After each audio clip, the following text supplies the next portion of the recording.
Bienvenue sur The Victorious Woman Podcast. La femme victorieuse est un média en ligne dédié aux enfants de Dieu et en particulier les femmes de Dieu. Découvrez nos prières pour la vie quotidienne et nos prières de combat spirituel sur notre site lafemmevictorieuse.com.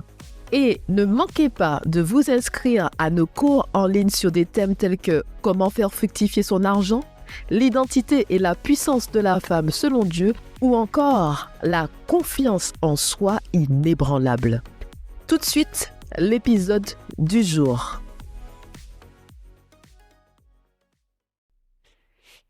Bonjour à tous, j'espère que vous allez bien. C'est un plaisir pour moi de vous retrouver sur la chaîne La Femme Victorieuse. Donc aujourd'hui, nous allons aborder comme thème Vie pleinement ton célibat. Alors, pourquoi il est important de vivre pleinement ce célibat? Alors, tout d'abord, le célibat, c'est une période, il y a d'autres personnes qui vont considérer le célibat comme une période de malchance. Il y a d'autres qui vont la voir différemment. Donc tout d'abord, moi je dirais en fait le célibat, on va dire, c'est une période en fait qu'on a la possibilité de faire beaucoup de choses. Notamment de se découvrir, d'apprendre à se connaître, de savoir qui on est, qu'est-ce qu'on veut, où on va. À travers le célibat, voilà, on peut faire des réajustements, c'est-à-dire se poser les bonnes questions sur sa vie, sur ses projets, sur son avenir. Refaire des réajustements pour se préparer pleinement pour sa vie future, sa vie de famille, sa vie de femme mariée. Mais il est important en fait dans la période de célibat de poser, on va dire, les bonnes fondations, les bons fondements, surtout bâtis en Christ. Voilà, c'est à cette période-là que vous allez pouvoir voir si au niveau de vos projets, de vos attentes, de vos aspirations, vous êtes OK. Voilà, si vous avez des rêves, voilà, au niveau de votre carrière professionnelle. C'est là où vous allez pouvoir mettre des projets en place, vous accomplir, vous former, passer des formations, passer des diplômes, afin d'être pleinement épanoui. Durant la période de célibat, quand on est seul, on n'a pas d'enfants, on a plus de liberté pour pouvoir faire un maximum de choses. En étant marié aussi, nous pouvons faire certaines choses. Ça va être une autre phase de notre vie. En étant célibataire, vous avez plus cette facilité, voilà. Vous avez cette liberté si vous voulez faire telle ou telle chose. Vous prenez certaines décisions sans avoir forcément de compte à rendre, parce que quand vous êtes marié avec une personne, c'est différent. Vous avez, on va dire, une organisation, des projets ensemble, et c'est tout autre chose. C'est tout autre chose. Et moi, je dirais, en fait, pour moi, je vais prendre mon exemple. La période de célibat a été pour moi très bénéfique et je remercie le Seigneur. À travers cette période de célibat, ça m'a permis en fait comment vous dire ça, de me connaître, de savoir qui je suis, mes valeurs, mes compétences, mes forces et j'étais capable, jusqu'où j'étais capable d'aller, de vraiment savoir en fait qui je suis, me connaître, mes forces et mes valeurs et ce que je suis vraiment. Parce que pendant des années, j'enchaînais pas mal de relations toxiques, pas mal de mauvaises rencontres. Et tout ça, en fait, puisque durant chaque relation, je prenais pas ce temps pour me dire, OK, de prendre une pause. Qu'est-ce qui ne va pas? Pourquoi en fait j'enchaîne des relations? Pourquoi ça ne fonctionne pas? D'où vient le problème? C'était comme, vous savez, un effet pansement. Quand ça n'allait pas avec une personne, voilà, on change, ainsi de suite, et c'est un éternel recommencement. Mais il faut savoir, quand vous êtes une personne qui est pas bien dans sa vie et qui est mal dans sa peau, on va attirer à soi ce qu'on est. C'est à l'intérieur de nous. On n'est pas bien, on est mal. On a des pensées négatives, on a des pensées suicidaires. Ben, inconsciemment, comme un aimant, vous allez attirer, en fait, au fond de vous, vous êtes déjà une personne, mais vous voulez pas attirer ce type de personne, c'est ça. Mais comme votre intérieur, il n'est pas changé, il n'est pas transformé, il n'est pas renouvelé, donc automatiquement, vous allez attirer ce genre de personne toxique qui va vous détruire encore à petit feu, qui va vous détruire à petit feu, et vous allez, au fur et à mesure, ça va faire des couches et des couches, empiler les blessures, empiler les déceptions et empiler le mal-être. Et au bout d'un moment, il faut s'arrêter. Il faut s'arrêter et se dire, OK, stop, Seigneur, qu'est-ce qui ne va pas? Qu'est-ce qui ne va pas? Explique-moi, parle-moi, dis-moi pourquoi en fait j'accumule ces blessures, j'accumule ces souffrances dans ma vie. Et ça va pas être facile.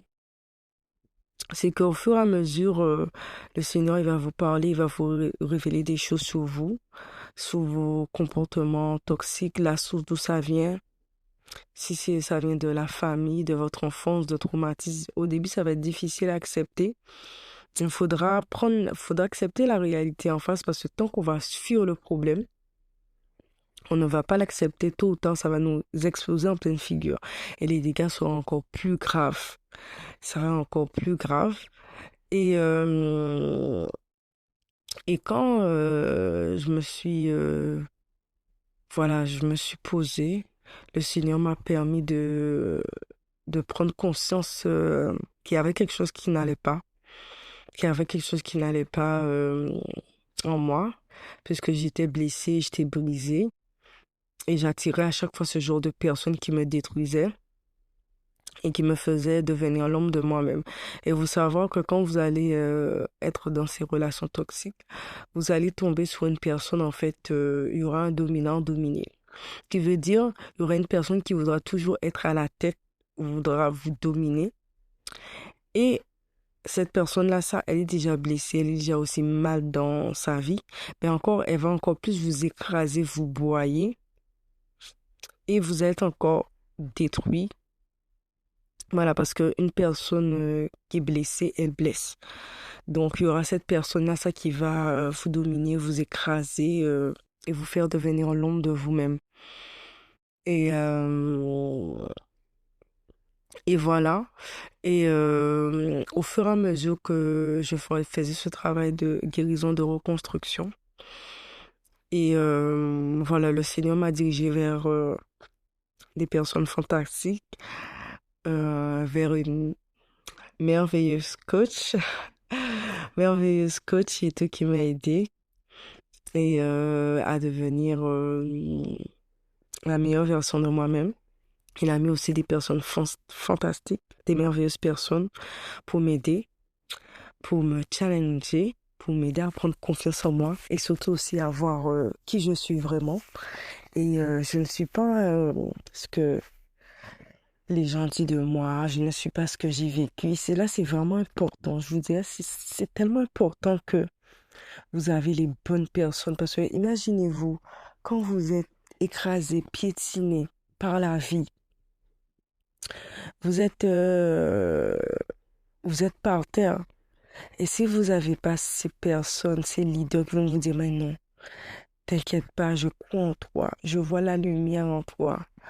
Tu vas y arriver, tu vas t'en sortir.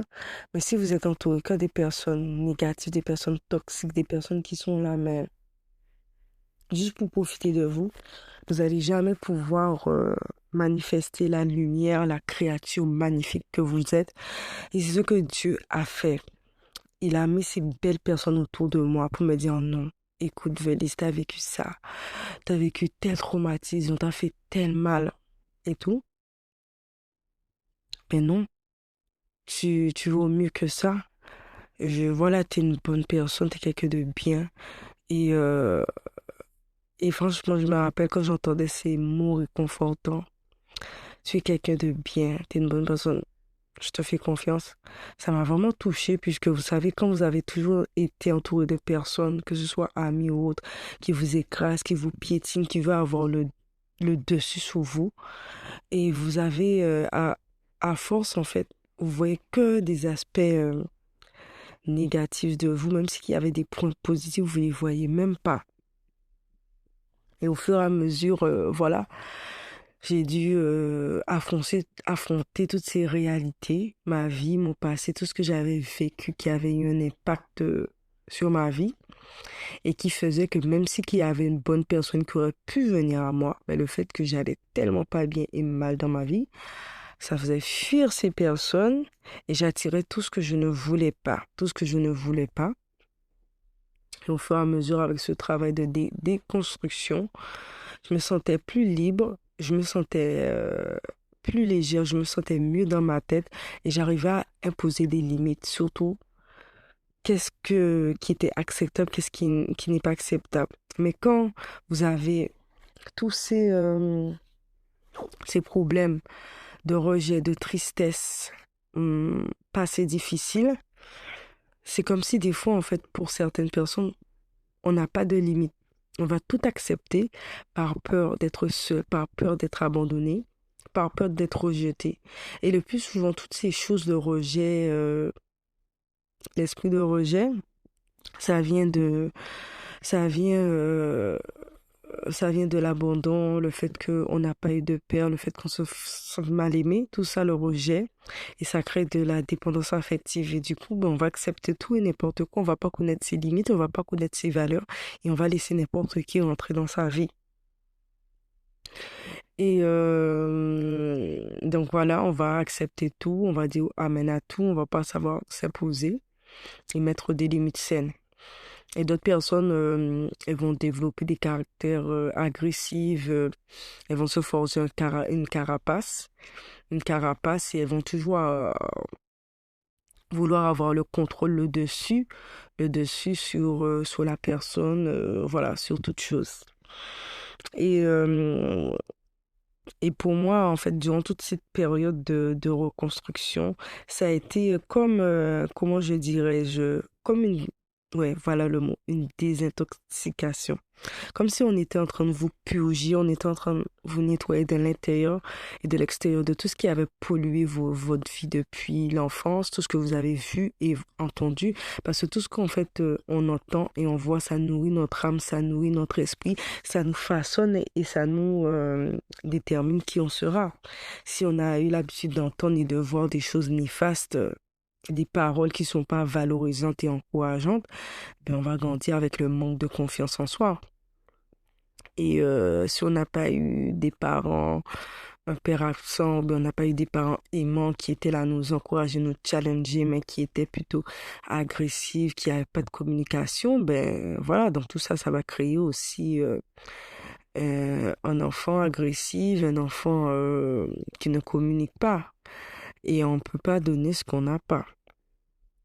Et donc voilà, c'est pour ça qu'il est vraiment important cette préparation. Cette préparation, elle est vraiment importante parce que si on est, je me dis aujourd'hui, je remercie tellement les Seigneurs parce qu'au début, les personnes qui m'avaient fait souffrir de toutes sortes de mal, aujourd'hui, c'est fou, hein. Je veux dire merci à ces personnes parce que grâce à ça, ça m'a permis de devenir la meilleure version de moi-même et ainsi de voir ce qui n'allait pas pour pouvoir me reconstruire et ainsi être cette meilleure version pour la personne en fait qui voilà qui sera celle que Dieu aura choisie pour moi parce qu'avant de vouloir une personne comme si une personne bienveillante, une personne gentille, une personne douce, on doit nous-mêmes déjà être cette personne-là quoi. On doit déjà être ce qu'on veut attirer à soi. Et voilà. Donc, toutes ces expériences néfastes m'ont permis d'ouvrir les yeux et de creuser en profondeur sur ma vie, sur tout ce qui n'allait pas. Parce que si j'étais peut-être rentrée dans une relation, dans un mariage ou autre, ça aurait été, ça aurait viré à la catastrophe. Je me serais encore plus détruit moi-même et détruit la personne. Et vous imaginez s'il y avait encore des enfants dans ça, ça aurait été un héritage toxique que je vais transmettre à mes enfants. Donc voilà, tout ce voilà, tout ça en fait, cet héritage-là qui est en nous, dans nos sangs, dans nos gènes, on transmet ça aussi à nos enfants. Déjà même, depuis dans le ventre, la mère, elle peut transmettre ses frustrations et ses peurs. Et voilà, c'est vraiment important de se connaître, de savoir qui on est, qu'est-ce qu'on veut dans la vie, euh, à quoi on aspire, hein, euh, à quoi Dieu nous appelle? Est-ce qu'on est sur notre voie, sur notre chemin de destinée? Parce qu'on est tous sur la terre, parce que Dieu a quelque chose pour nous. On n'est pas venu là comme ça en vain. On a tous une mission, on doit tous accomplir une destinée. Mais voilà, d'être OK avec ça, de savoir, mais je suis là pourquoi, Seigneur? Qu'est-ce que tu m'appelles à faire? Qu'est-ce que tu veux de moi? Qu'est-ce que tu attends de moi? Et ne pas être là, en fait, et se dire, bon, voilà, j'attends l'homme parfait, j'attends le mari parfait. Déjà, ça n'existe pas. Mais déjà être là à travailler, à investir en soi. Investir en soi, investir en connaissances, en compétences, à grandir, à travailler. Voilà, si on a des projets, on a envie de voyager, à partir, à découvrir le monde, être une femme accomplie, avoir son permis, à faire des formations, à monter en compétences, voilà, monter en compétences, monter en grade.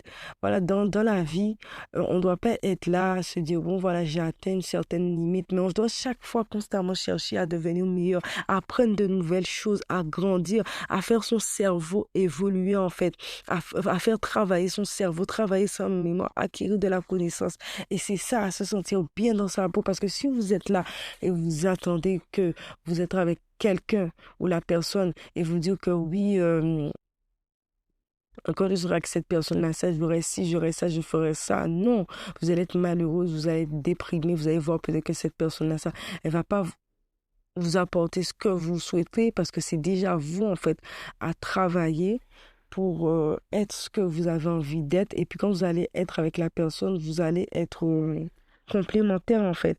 Vous allez venir là pour apporter un plus à la personne et pas attendre forcément, voilà, qu'elle vous donne quelque chose. Vous allez être complémentaire, vous allez vous apporter mutuellement. Et c'est vraiment important, en fait, de se connaître, de voir si on est OK avec son passé, avec sa vie, voilà, guérir de ses blessures pour pas reproduire, on va dire, les mêmes schémas, répétitifs de de notre passé, quoi.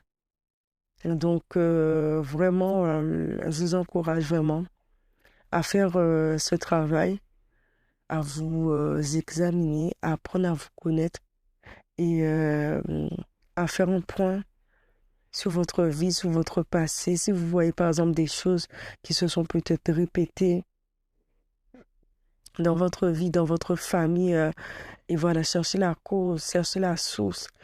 La source aussi, elle peut être spirituelle.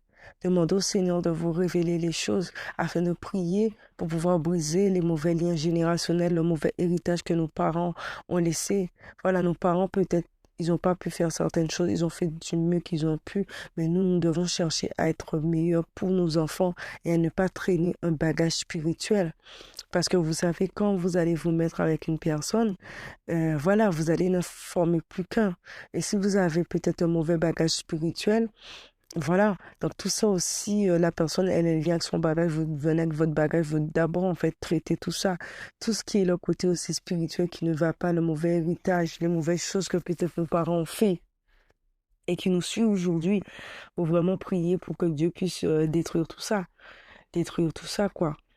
Et Donc voilà quoi, ne pas être pressé, ne pas voilà de se dire oui, je veux être avec quelqu'un juste pour être avec quelqu'un pour avoir des enfants, pour fonder une famille. Non, il n'y a pas que ça. Il n'y a pas que ça. Donc Dieu nous appelle à plus.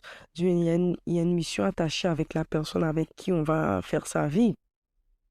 Parce que le temps va passer, les années vont passer.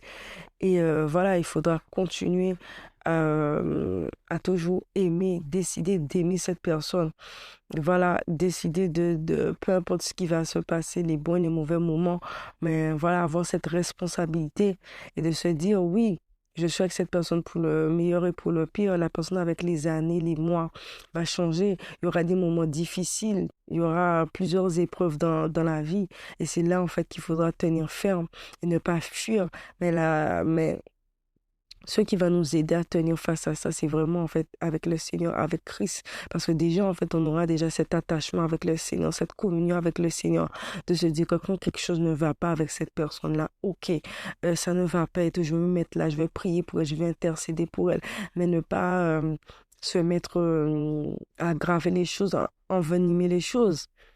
Donc, euh, donc c'est ça. Et donc voilà quoi.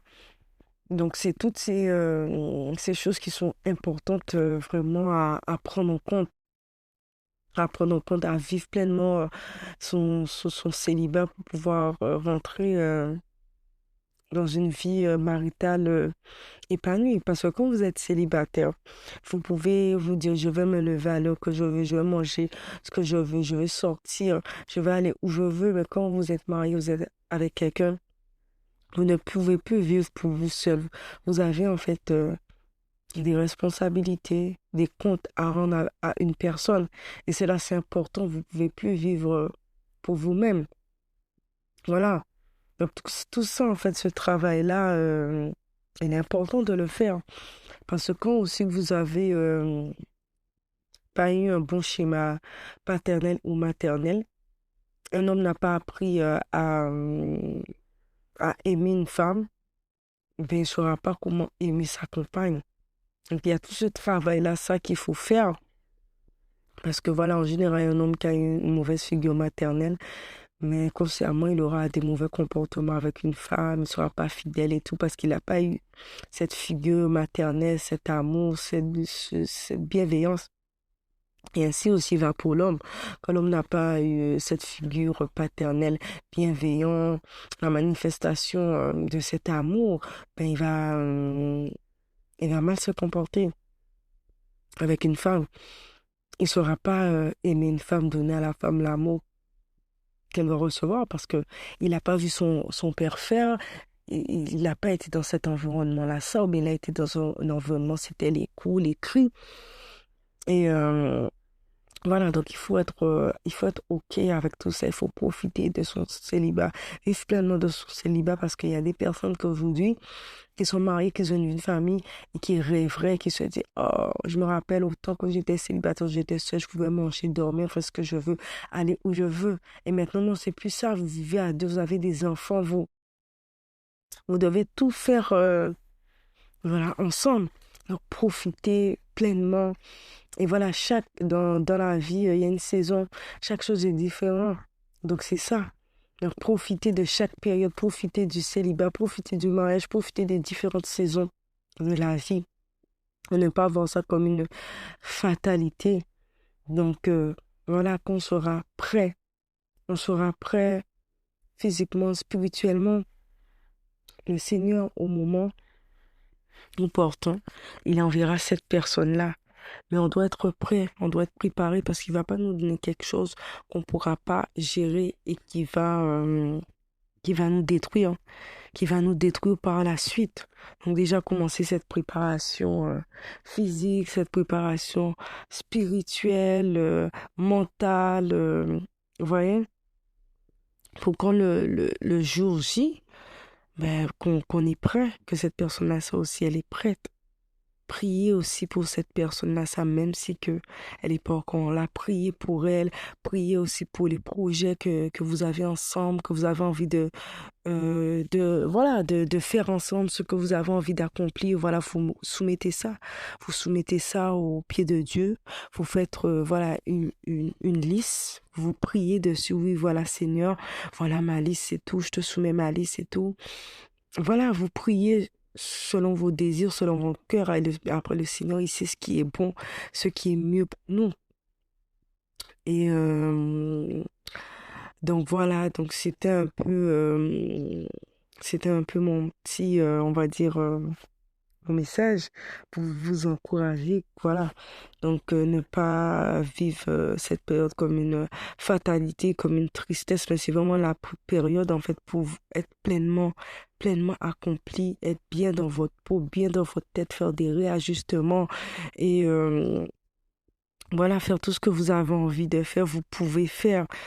Et pour entrer dans ce mariage, pour être bien, pour être une source de bonheur et de bénédiction pour votre mari, votre femme, et grandir ensemble, être une bénédiction aussi pour votre famille, pour vos enfants, être des exemples un modèle, quoi.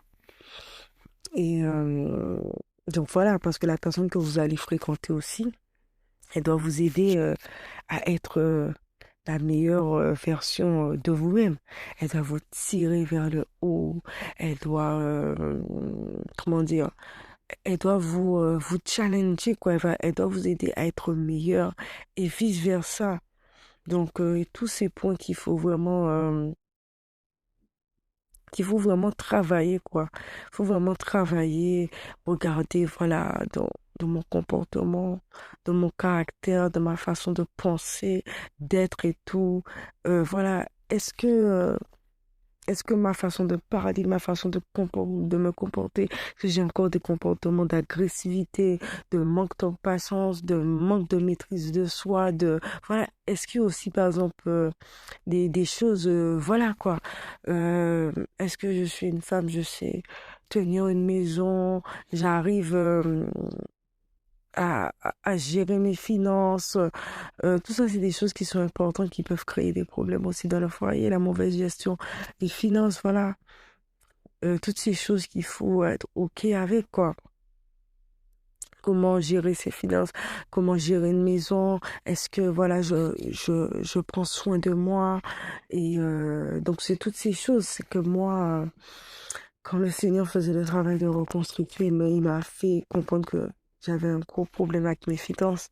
Je dépensais n'importe comment, j'achetais à outrance, je faisais des achats compulsifs. Donc toutes ces choses-là que j'ai dû réajuster, faire attention à moi, ne plus me négliger quand ça n'allait pas, mais malgré les problèmes de la vie, à toujours faire en sorte que voilà, que je prenne soin de moi, que je me sente bien dans ma peau, parce que toutes ces petites choses-là, ça aussi qui sont importantes pour nourrir le couple chaque jour, pour garder la flamme, toujours, voilà, être présentable, être bien, pas être là dans le couple et puis au fur et à mesure se négliger, se délaisser, tout ça aussi, ça peut pousser la personne à avoir, tu vois, la chair, elle est faible, à avoir les regards ailleurs, mais toujours chercher à être attirante, à plaire à son mari et d'abord à soi-même, mais voilà, à plaire à son mari, quoi.